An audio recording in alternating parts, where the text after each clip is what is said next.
င်္ဂလာပါရှင်ရန်ကုန်ခေတ်ရဲ့မနက်ခင်းသတင်းတွေကိုတင်ဆက်ပေးပါမယ်ရှင် NUG အုပ်ချုပ်ရေးရန်နေရမှာလက်နက်အားကိုပြီးပြည်သူကိုနိုင်ထက်စီးနေလှုပ်လို့သူတွေကိုပြက်ပြက်သားသားကင်တွယ်ရန်အတွက် NUG ဝန်ကြီးချုပ်ကသတိပေးညွှန်ကြားလိုက်ပါတယ်ဘီလင်းအမြောက်တဲ့314ကဘုံမူနိုင်အောင်ထောနှုတ်ဆက်ပွဲကအပြန်မှာရင်တိုက်မှုဖြစ်ကပွဲချင်းပြီးသေသွားတဲ့သတင်းပါဝင်နောက်ဆုံးတဲ့သတင်းတွေကိုတင်ဆက်ပေးပါမယ်ရှင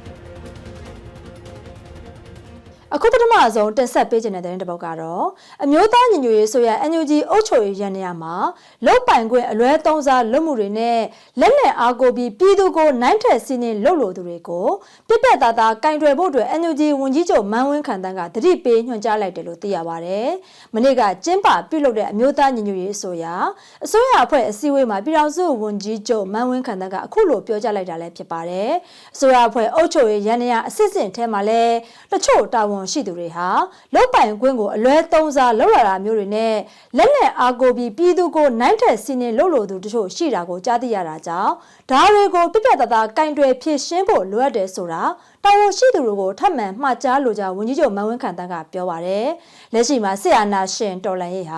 ာပြည်သူလူထုရဲ့အင်အားနဲ့တွားနေတာဖြစ်ပြီးတော်လှန်ရေးကိုတာဝန်ယူထားကြသူတွေကပြည်သူကိုအာဏာပြအနိုင်ကျင့်မှုမျိုးကိုလုံးဝလက်ခံမှာမဟုတ်ဘူးလို့လည်းဝန်ကြီးချုပ်ကသတိပေးပြောဆိုလိုက်ပါတယ်။ဒါအပြင်လူတွေဆိုတာအမျိုးမျိုးဖြစ်နိုင်တဲ့အတွက်မူဝါဒခိုင်ခိုင်မာမာနဲ့တေချာထိန်းချောင်းသွားကြဖို့တိုက်တွန်းလိုတယ်လို့လည်း NUG ဝန်ကြီးချုပ်ကပြောပါတယ်ရှင်။ဆက်လက်ပြီးတော့ပြည်သူလူထုတရက်လုံးကိုလူသားတိုင်းတစ်ဖွဲ့အသုံးချဖို့စ조사လာတဲ့အကြမ်းဖက်စစ်ကောင်စီကိုနီလန်ဘောင်းစုံနဲ့ပြပြတသားခုခံတော်လှန်ဆန့်ကျင်ကြဖို့အတွက်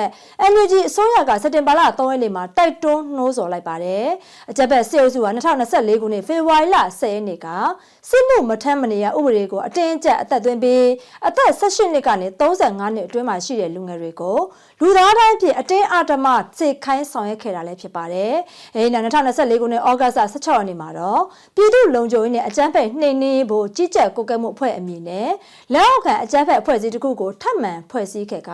အသက်35နှစ်ကနေအသက်65နှစ်အတွင်းမှာရှိတဲ့တက်ကြီးပိုင်းပြည်သူလူထုကိုအတင်းအဓမ္မတိုက်ပွဲဝင်ခံဖို့အတွက်ပြင်ဆင်ကြိုးပမ်းလာတာကိုလည်းတွေ့ရှိရပါတယ်။အကြမ်းဖက်စစ်အုပ်စုဟာသူတို့တက်ဆိုးရှည်စရေးတစ်ခုတည်းအတွက်တိုင်းပြည်နဲ့ပြည်သူလူထုတရက်လုံးကိုတစားကန်တွေတစ်ဖက်လူသားတိုင်းတွေတစ်ဖက်အသုံးချရန်ယူယူမမကြိုးပမ်းလာတယ်လို့လည်း NUG ကထောက်ပြထားပါတယ်။ဆရာနာရှင်စနစ်ဘေးဆိုဟ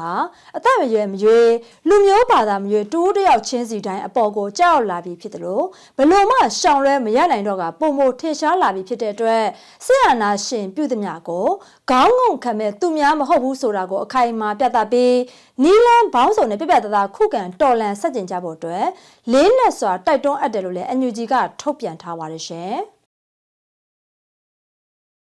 ဒီတစ်ခါမှာတော့အကြမ်းဖက်စစ်ကောင်းဆောင်မင်းအောင်လှိုင်ဟာမနေ့ကတောင်ကြီးမြို့ကိုရောက်ရှိလာတာကြောင့်တောင်ကြီးမြို့တစ်ခွင်နဲ့တောင်ကြီးအတက်အဆင်းလမ်းတွေမှာလုံခြုံရေးအထူးတင်းကျပ်ထားခဲ့ကြောင်းဒေသပြည်သူတွေနဲ့စစ်ဘက်သတင်းမြစ်တွေကပြပြပါဗျ။ဩဂတ်စ်လနှောင်းပိုင်းနဲ့စက်တင်ဘာလဆန်းပိုင်းကလည်းမန္တလေးတောင်ကိုပဲခူးရန်ကုန်မြို့တွေကိုဇက်တိုက်တွားရောက်ခဲ့တဲ့အကြမ်းဖက်မင်းအောင်လှိုင်ကမနေ့ကတော့တောင်ကြီးမြို့ကိုလုံခြုံရေးအလွန်ထူထပ်စွာနဲ့ရောက်ရှိလာခဲ့တာလည်းဖြစ်ပါတယ်။အဲဒီလိုလာရောက်ရမှာလည်းအထူးသဖြင့်ဆက်သွယ်ရေးဖြတ်တောက်ရမှာအဓိကအသုံးပြုတဲ့ဂျမ်မာတွေကိုနေရအနှံ့တိုင်ထူက drone နဲ့ပုံကျဲတ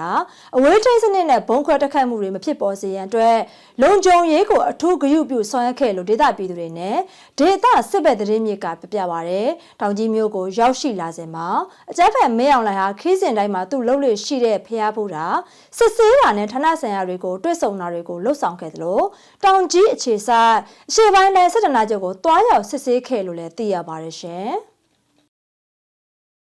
မွန်ပြည်နယ်သတင်းတစ်ပုဒ်ကိုတက်ဆက်ပေးကြပါမယ်။မွန်ပြည်နယ်ဘေးလင်းမြို့နယ်အမြောက်တဲ့314ကဘုံမူနိုင်အောင်ထုံးဟာရာထူးတော်ဆောင်မှုပဲတွားရောက်ဖြစ်ဆိုဖို့နှုတ်ဆက်ပွဲပြုလုပ်ပြီးအပြန်မှာရင်တိုက်မှုဖြစ်ကတစ်ဆုံးသွားလို့သိရပါတယ်။ဘေးလင်းအမြောက်တဲ့314ကဘုံမူနိုင်အောင်ထုံးကတရင်မှုရာထူးတော်တွားရောက်ဖြစ်ဆိုရမှာဖြစ်တဲ့အတွက် OAC KTV မှာဌာနဆိုင်ရာဝန်ထမ်းတွေကိုနှုတ်ဆက်ပွဲပြုလုပ်ပေးပြီးည7:00 နာရီလောက်မှာရွှေစင်ဦးတဲခိုကန်းကိုတွားရောက်အနားယူဖို့ပြန်လာစဉ်တွင်ရပ်ထားတဲ့ကားကိုဝင်တိုက်ကပ ပွဲချင်းပြီးတည်ဆုံးသွားခဲ့လို့လည်းသိရှိရပါတယ်။တည်ဆုံးသူအမြောက်တပ်314ကဗိုလ်မှူးနိုင်အောင်ထွန်းဟာပြည်သူတွေနေထိုင်တဲ့ကြေးရွာတွေကိုလက်နက်ကြီးနဲ့ပစ်ခတ်ရမှာအဓိကညွှန်ကြားသူတူဖြစ်ပြီးဘီလင်းမြို့က NLD အမျိုးသားလွှတ်တော်ကိုယ်စားလှယ်ဒေါ်သီရိရတနာရဲ့နေအိမ်ကိုချိတ်ပိတ်ရမှာလဲဥဆောင်ပါဝင်သူဖြစ်ခဲ့တယ်လို့လည်းသိရပါတယ်။အဲဒီလိုအယက်သားပြည်သူတွေနေထိုင်တဲ့ရွာတွေတဲကိုအမြောက်နဲ့ပစ်ဖို့စီမံညွှန်ကြားခဲ့တဲ့ဗိုလ်မှူးနိုင်အောင်ထွန်းဟာရင်တိုက်မှုဖြစ်ပြီးအသေးဆုံးနဲ့သေသွားခဲ့တာကြောင့်အပြစ်မဲ့ပြည်သူတွေကိုတပ်ဖြတ်ခဲ့တဲ့ကျင်းစာတွေစူးနေတာလို့ဒေသခံပြည်သူတို့ကမှတ်ချက်ပြုပြောဆိုထားပါတယ်ရှင်။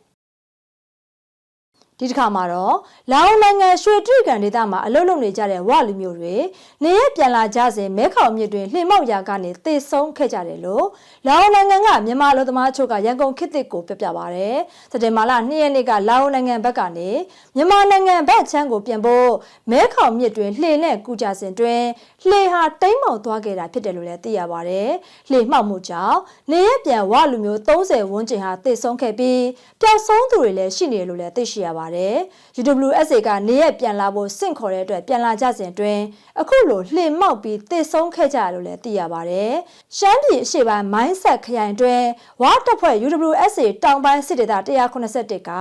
စစ်မှုထမ်းတပ်သားသစ်4000စုဆောင်းမှာဖြစ်ပြီးပြည်ပရောက်ဝအမျိုးသားတွေကိုနေရပြန်ကြဖို့အတွက်ဩဂတ်စ်30ရက်နေ့ကနေစွဲနဲ့ထုတ်ပြန်ကြေညာခဲ့တာလည်းဖြစ်ပါတယ်အဲ့ဒီကြေညာချက်ထဲမှာမိုင်းဆက်ခရိုင်တွင်နေထိုင်ကြပြီးလာအိုနိုင်ငံကိုအလုတ်သွားရောက်လုပ်ကိုင်နေကြတဲ့ဝအမျိုးသားတွေကိုအမြန်ဆုံးနေရပြန်ပြီးစစ်ရေးကော်မတီတွေစီမှာစက်တင်ဘာလ9ရက်နေ့နောက်ဆုံးစင်းပေးသွင်းဖို့အတွက်ဖော်ပြထားတာလည်းဖြစ်ပါတယ်ဒါအပြင်တတ်မှတ်ချိန်ကျော်လွန်က